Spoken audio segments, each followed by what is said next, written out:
like granite. You don't need oral for that. Okay. Let me come to you, Prince, the president on the fight against corruption. Yeah, so it's good to, once again, I mean, the president is a smooth speaker, as we all know, in the country. And he's very effective with the mic. He will talk very smoothly and be able to convince a lot of people. But often, as the minority leader was saying, lots of slogans, lots of promises. At the end of by the next SONA, when you look at 600 chip compounds and other things, none of them ever come to any fruition. So once again, the president talked a very nice talk, which was stewed in all the right things. He mentioned the fact that, you know, there has to be due process and all that. When they were selling oral as MPP crimes, did they know that there was due process? When the Attorney General had turned himself into a media prosecutor, did they know that that is not exactly, it was a slippery slope? They sold oral. No wonder he said the ordinary person felt like MPP. One guy that I was a panelist with on a TikTok channel, live discussion, said Ghana was a crime scene. These were things that they put out with the effective media machinery that they have, which we all know they are really great at. Told everyone there was a crime scene, crime everywhere, and they sold this. Oral was sold on campaign platform. I listened to Honorable Okujeto Ablakwa just in the last few days. Once again, some of the things that they sold to the people. So they did the media trials. No wonder they themselves, out of their own mouth, are now saying that a lot of it was exaggerated. It was meant to dent the brand MPP. And many of our people, even our own supporters, believed a lot of what they told them. Now you say that the nearly 21 billion dollars, which is like twice the average gross domestic product of the entire Ghana, had been stolen, and you were going to recover it. How deceitful. Please, it was not an exaggeration, it was deception. And so you can call it an exaggeration to minimize what you did. But I know for a fact that it was gross deception. It was all planned. It was meant to win an election, and you did. As for corruption, my brother, you know, the president, I think, recently was even confirming what Dr. Bawumia had said many times, our flag bearer, that digitalization and those things are the things we need to really need to worry about. Ghanaians need to understand, in Dr. Bawumia and the future MPP government, is one that is going to try and prevent a lot of the crimes. I have a video that I was only listening to this morning with my colleague that I came with. And it was from Dr. Bawumia describing the crimes that had happened at the NSS when we came in 2017. I think some people were even prosecuted for that. I don't know where it got to be honest. So we all asked the question. The MPP people have a lot of questions. Double salaries, that was supposed to impact a lot of NDC officials. We have questions about that, and we hope in the future those dockets which are there, we know are there, will be brought back. Okay? All those things. Even today at the NSS, I am told one of the things that happen at the NSS is that they process their own salaries. Since you came in and you were literally repeating a lot of what NPP was also saying as of 2017 in terms of crimes that, or alleged crimes that happened at the NSS, you are saying similar things today. What have you done about it? What measures?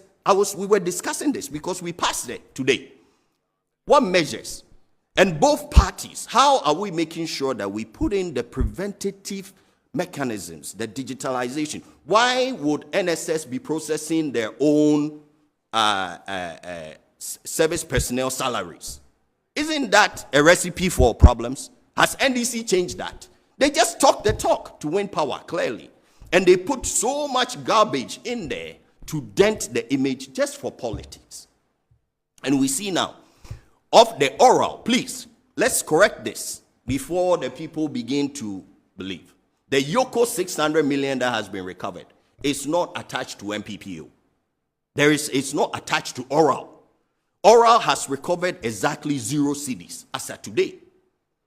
Okay, our former General Secretary was saying this just a few days ago. John Boyd was saying that Oral has not recovered even 100 cedis, he said.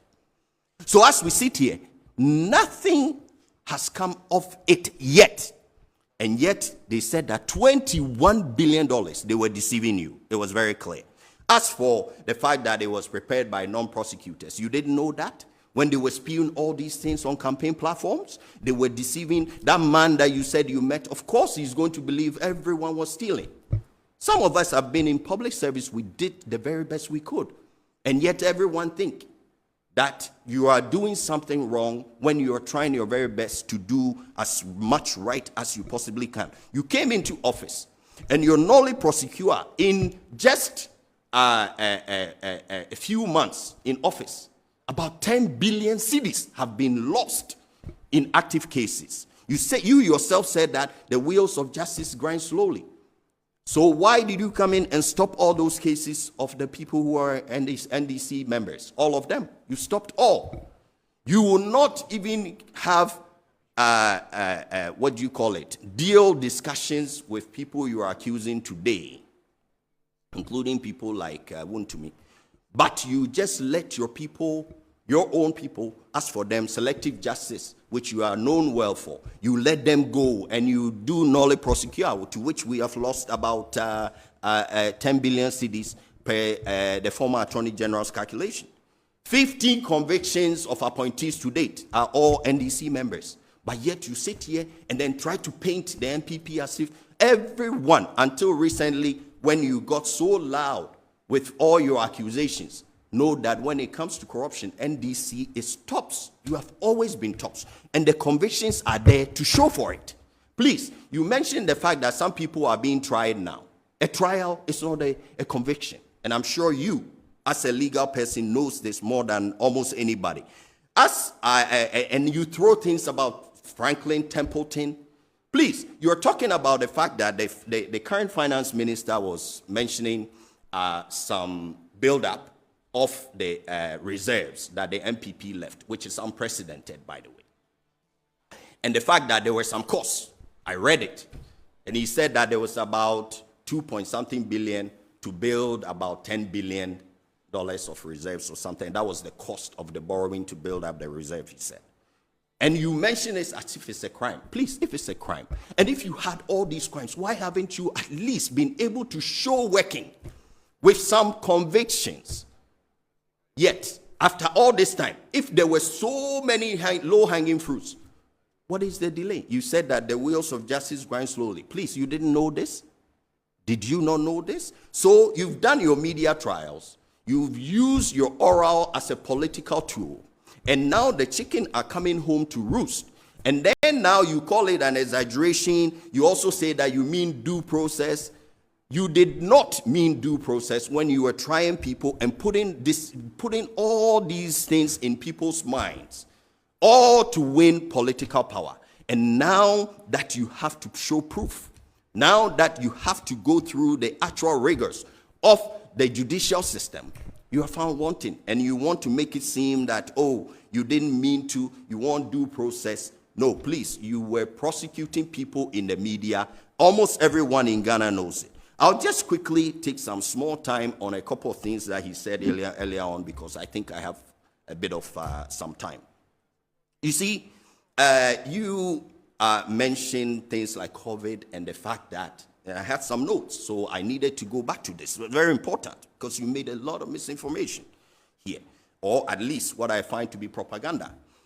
You mentioned that COVID funds were misused and all that. Of course, when there is any kind of government activity, there can be some excesses or some abuses that can happen. That's what the courts are for. That's what audit is for. You have the Auditor General. They can report, and if people are found to have done anything wrong, please, we go through the court process. But the fact remains that COVID was something that brought an average GDP of 7% to 0.5%. Prince, And it wasn't just in Ghana. Please, I have a little bit of time because I looked at the time. Prince, you are taking us. Okay. Controlling the I'm just program. You looking at keep the saying time you you gave him, No, you and keep I'm saying trying to get how the much same was I time. giving? No, you keep saying you have a bit of time. You are As if you are the one taking us controlling the program. a topic